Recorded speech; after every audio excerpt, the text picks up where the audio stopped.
Ni ayam, ni itik dengan harga RM23.60 siap nasi satu lah. Kat itik ke ayam? Kat kedai Abang Johan. Okay, nasi ada. Aku tak rasa makan dalam kereta pasal kat kedai dia orang ramai. Ramai sangat, siapa lagi?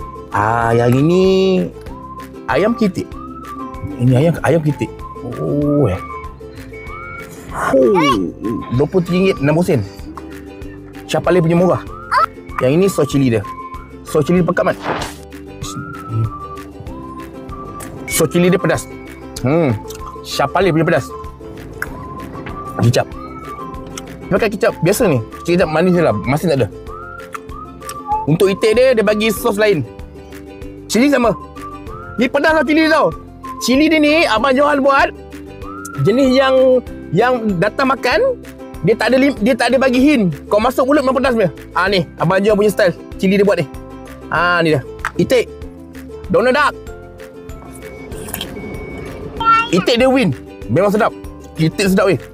Rasa dia punya bakar dia. Dia goreng garing-garing. Juicy sikit je. Dia ada juicy sikit. Tapi sedap.